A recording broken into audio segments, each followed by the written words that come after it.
السلام علیکم ورحمۃ اللہ وبرکاتہ۔ ایک سوال ہے کہ اگر کوئی نماز پڑھے اور پھر نماز میں اس کی توجہ نہ ہو، خشوع و خضوع نہ ہو، اور حالت یہ رہے کہ اسے پتہ ہی نہ چلے کتنی رکعتیں ہو گئی ہیں اور کتنی نہیں ہوئی، اور تسبیحات وغیرہ پڑھ لی ہیں یا رہتی ہیں، تو ایسی نماز کی کیفیت جب ہو جائے تو پھر انسان کو کیا کرنا چاہیے، اور کیا وہ نماز ہو جاتی ہے یا نہیں ہوتی؟ نماز میں خشوع و خضوع کا اہتمام کرنا اللہ کا الحاکمین کا حکم ہے، اور یہ بندہ مومن سے مطلوب بھی ہے۔ بلکہ آپ یوں کہہ لیں کہ نماز میں اصل چیز یہی مطلوب ہے، صرف جھکنا اٹھنا اور جس کو کہتے ہیں کہ اپنے گٹے گوڑے رگڑنا،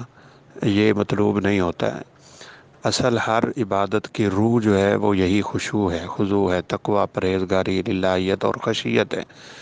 اس کے بغیر عبادت کرنے کا کوئی فائدہ نہیں ہوتا۔ تو انسان کو صاف ظاہر ہے ہر معاملے میں یہ دیکھنا چاہیے کہ جس چیز سے وہ دور ہو رہا ہے، جو چیز مطلوب ہے حاصل نہیں ہو رہی، تو اس کو حاصل کرنے کا ذریعہ کیا ہے، وہ علاج کیا ہے جس کے ذریعے ممکن ہو سکے۔ تو میں حتی المقدور انشاءاللہ ان باتوں کا ذکر کیے دیتا ہوں کہ نماز میں خشوع کیوں نہیں آتا اور اس کی بنیادی وجوہات کیا ہوتی ہیں۔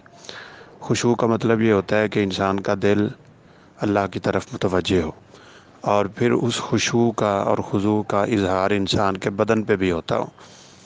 روایت ملتی ہے کہ بعض تابعین میں سے انہوں نے دیکھا کہ ایک شخص نماز میں داڑھی کے ساتھ کھیل رہا تھا، تو انہوں نے فرمایا اگر اس کا دل متوجہ ہوتا تو یہ کام کبھی نہ کرتا۔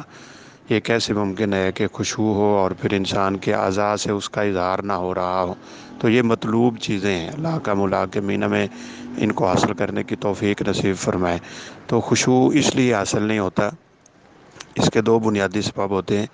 ایک خارجی، ایک داخلی۔ خارجی سبب تو شیطان ہے، اور وہ شیطان جو انسان کی نماز میں وسوسے پیدا کرتا ہے اس کو خنزب کہتے ہیں۔ رسول اللہ صلی اللہ علیہ وسلم نے خود ہی اس کا علاج بتا دیا ہوا ہے کہ جب انسان کے دل میں اس طرح کا وسوسہ پیدا ہو، خیالات پیدا ہوں، تو اسے کہنا چاہیے اعوذ باللہ من خنزب، اور پھر اپنی بائیں جانب تھوڑا سا منہ کر کے پھونک مارے اور دل کی طرف، اور تھوڑا سا اس میں جس کو عربی میں ریق کہتے ہیں، تھوک بھی مل جائے تو نفس تفس ہو جائے تو اس میں زیادہ بہتری ہے۔ تو یہ تو خارجی علاج ہے۔ داخلی جو انسان کا ہوتا ہے مسئلہ، وہ خود اس کا اپنا مسئلہ ہوتا ہے، اور یہ وساوس بھی دو طرح کے ہوتے ہیں، خیالات دو طرح کے ہوتے ہیں۔ یا تو پھر کوئی انسان حاجت اور ضرورت یا دنیاوی کام میں اس کا ذہن ہوتا ہے اور اس لا علمی میں نماز پڑھ رہا ہوتا ہے، یا پھر اس کی کچھ اپنی خواہشات ایسی ہوتی ہیں کہ عبادت کی طرف توجہ نہیں ہوتی۔ تو اس کا علاج یہ ہے کہ ایسی ضرورت، ایسی حاجت، ایسا کام جو انسان کو نماز میں مشغول رکھتا ہے، اس سے پہلے فارغ ہو جایا کریں۔ رسول اللہ صلی اللہ علیہ وسلم نے فرمایا کہ کوئی شخص اس صورت میں نماز نہ پڑھے کہ اسے قضاء حاجت کی ضرورت ہے، اسے واش روم جانا ہے، کھانا سامنے ہے، وہ نماز نہ پڑھے، اسے کھانے کی طرف توجہ رہے گی۔ تو ایسا کام جو آپ سمجھتے ہیں کہ نماز میں حاوی رہے گا، اس کو آپ پہلے کر لیں، اور نماز میں تھوڑی سی تاخیر بھی ہو جائے تو کوئی مسئلہ نہیں ہے، لیکن اتنی تاخیر نہ ہو کہ وقت بھی لیٹ ہو جائے، بلکہ بعض دفعہ وقت نکل ہی جاتا ہے، تو یہ تو قطعاً جائز نہیں ہے، لیکن اس کام کرنے میں کوئی حرج نہیں ہے۔ باقی رہی بات انسان کی اپنی خواہشات کی، تو اس کے لیے بھی ایک نسخہ ہے، اور وہ خوبصورت نسخہ ہے کہ آپ نماز پڑھنے سے پہلے 10 منٹ بیٹھ جائیں، سنتیں پڑھیں، اور سنتیں پڑھ کے ذکر و اذکار کریں۔ یہ نماز اور اذان کے درمیان جو وقفہ ہوتا ہے، اس کا بھی آپ کہہ لیں کہ فلسفہ یہی ہے، اگرچہ نماز کی تیاری، وضو وغیرہ کا بھی ٹائم ہوتا ہے، لیکن اس لیے 20 سے 15 منٹ رکھے جاتے ہیں کہ کم از کم ہم اس میں حاضر ہو جائیں،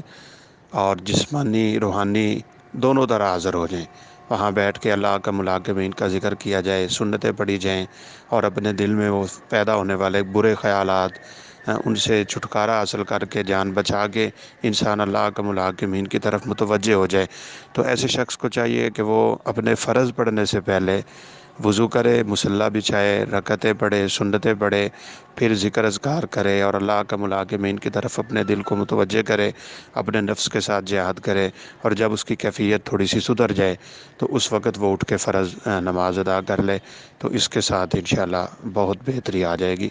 اللہ کا ملاقمین ہمیں اپنی نمازوں میں خشوع و خضوع پیدا کرنے کی توفیق نصیب فرمائے۔ السلام علیکم ورحمۃ اللہ وبرکاتہ۔